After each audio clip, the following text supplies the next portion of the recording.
Today we are going to talk about change of status. Recently, this is a very hot topic. A lot of people they come to America with a B1 or B2 visa, and then they want to change their status from that non-immigrant category to other non-immigrant category like F1. So that's a very common issue right now. But I'm not just going to talk about B1, B2 to F1. This is a very generic discussion about change of status, meaning change of your status from any non-immigrant visa to kind of other non-immigrant visa. So definitely it will cover B1, B2 to F1, but also it will cover other topics. So here, before going to talk about change of status, I just want to tell that there's a two terms, and many people they're confused about these two terms. One is change of status, and another one is adjustment of status. So change of status is when you apply for change of your status from one non-immigrant status to another non-immigrant status. That is called change of status, and usually it is in between F, B, O, L, H, uh, Q. There are many other non-immigrant categories. So when you change your status from one non-immigrant to another non-immigrant, then it is called change of status. And the form you need to fill up and submit to USCIS to do this is called Form I-539.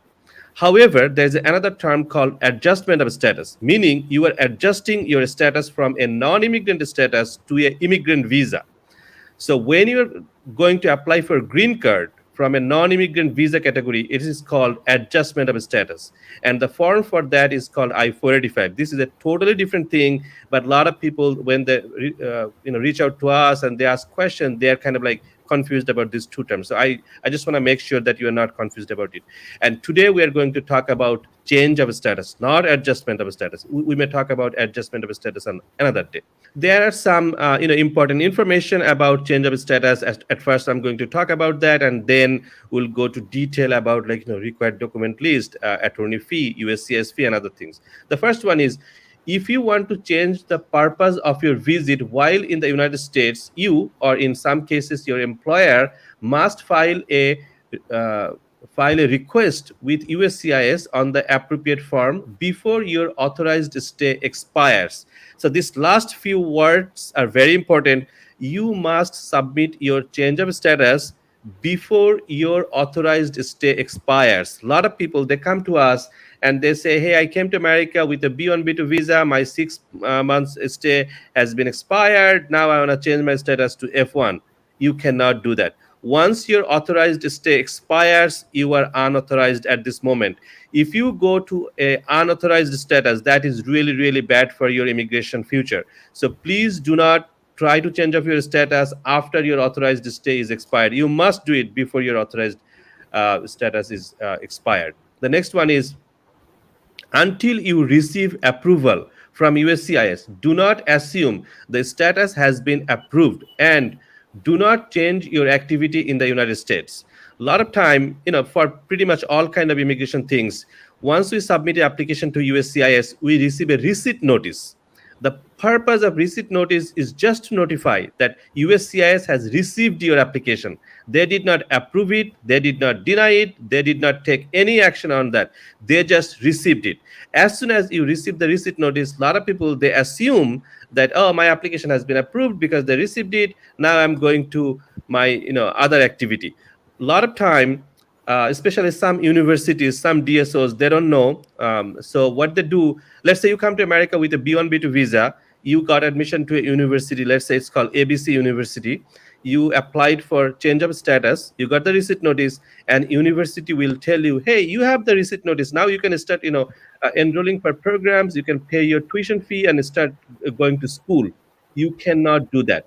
You cannot do that. Just because your school officials said that, most of the DSOs, they are not attorney, they have no legal knowledge, they have some training about USCIS forms and other thing, and a lot of time, they just want to make money. Universities want to make money. That's why they will say, well, since you have a receipt notice, you can enroll, you can pay your tuition. The answer is you cannot until your change of status application has been approved. Just because you received the receipt notice, it doesn't mean that your application has been approved. A lot of time people ask me this question. That's why I'm going a little detailed to explain the situation. Just because your school officials said that it's not legal, you have to follow. For any information, you must talk to attorney, or at least go to a USCIS website and double check with any information from there. Also, you do not need to apply to change your status from B1 to B2. This is kind of very confusing thing even from USCIS. USCIS should make it a two different category, but they call it B1, B2. So let's say you came to America for a business purpose with a B1 visa, and your business work is done. You're free now. You want to visit some friends or family, and you want to go some beautiful places like Niagara Falls or Grand Canyon. So the activity you do in America under B1 is business related. However, once your business activity is over, if you want to do some vacation kind of time, you do not need to change your status from B1 to B2. B1, B2 is kind of like the same thing. It's just a different purpose. So you do not need to change your status from B1 to B2. A lot of people ask me this question too. Next one, J2 visa holders do not need to change to F1. In America, a lot of people, they are in J1 visa. So once someone is in J1 visa, their dependents, their spouse, their children, they get J2 visa. And once someone is in J2 visa, they decide like, hey, I want to go to school, I want to study other things. So if you are in valid J2 visa, you do not need to go to F1 visa. However, there are some benefits that is associated with F1 visa. If you are not in F1 visa, you will not get those benefits like CPT, OPT, pre-completion OPT, post-completion OPT kind of things. You will not get those things if you are studying under J2 visa. However, if you say that, hey, I don't need those things, I just need to go to school, I just need a degree, in that scenario, you do not need to change your status from J2 to F1. But if you want to do that, you can do it. Another thing is J1 must receive waiver before change to F1. A lot of people, when they come to America under J1 visa, it comes with a home residency requirement, meaning it says that once your course of activity is over, you must go back to your home country, work in this field for at least 2 years, then you can come back to America. Not all J1 visa has this requirement. Some J1 has this requirement, some don't.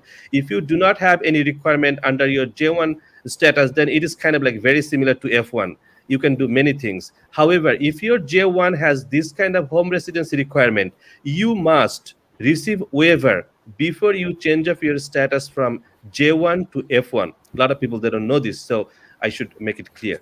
Now the question is, once you apply for change of status from any non-immigrant to another non-immigrant status, what are the forms that you need to fill up? Number one, the form is I-539. Also, if you have an attorney, the attorney will fill up G28. There's another form called G1145. So the purpose of G1145 is just to receive cell phone notification or email notification from USCIS. This is a simple one-page form. I really recommend all of you to submit this form because this is really helpful. Next form is I-907 if premium processing is needed. So a lot of time, this is a very new development. USCIS recently introduced premium processing in change of status application. And this is really, really beneficial for those who are changing their status, because before premium processing, a lot of time, it took a long time to change your status, especially from B2 to F1. It took a long time. Sometimes it took a year just to change your status. But recently, USCIS introduced premium processing, and it's really, really helpful. However, it's a little expensive. You have to pay additional $1,750. I understand it's a lot of money, but at the same time, it's really beneficial. So if you apply under premium processing, you have to submit the form I-907. Timeline, typically 2 to 6 months, but we have cases that have been approved within a month or so. So even before premium processing, sometime we got it very fast within 1 or 2 months, but typically it's 2 to 6 months. Sometime it goes beyond 1 year.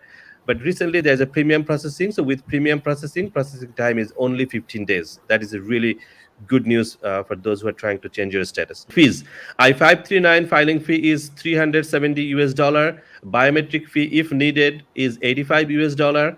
I-907, which is premium processing fee, is $1,750. Again, a lot of time USCIS changes their fees very frequently. So anytime you apply for any application, please double check the latest fee, USCIS fee, and you must pay the appropriate fee, the exact fee.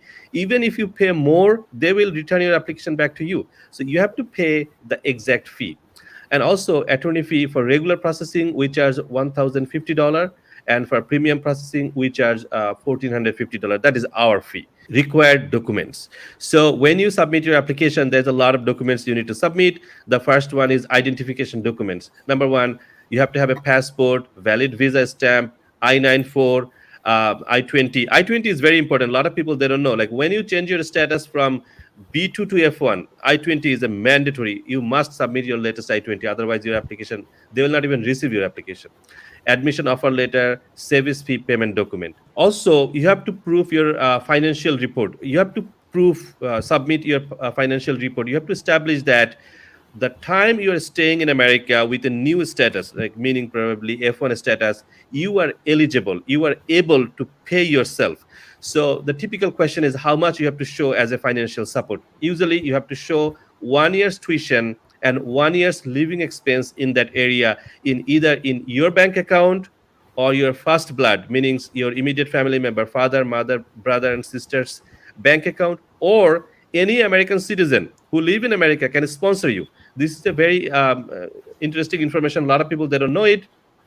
So let's say you are in America with a B2 visa, you're changing your status from B2 to F1, and you do not have that much money in your bank account. Your parents living in a foreign country, they don't have enough money. However, there is an American citizen who is your just friend. You just met him or her a few days ago. He or she has enough money, so he or she can fill up a form called I-134, 134, and that person can sponsor you. That person needs to show that he or she has your equivalent to your 1 year tuition and 1 year living expense equivalent money in his or her bank account, and they must also submit 3 months bank statement with your application. Also, you have to submit a personal statement explaining your situation. In the personal statement, you must mention which visa category you originally came to America under. For example, you came with a B2 visa. You must say why you came to America with a B2 visa. Let's say you came to America to visit, your friends and family, beautiful places. You must say that. And remember, when you write this personal statement, you must say the same thing that you said to embassy in your visa interview.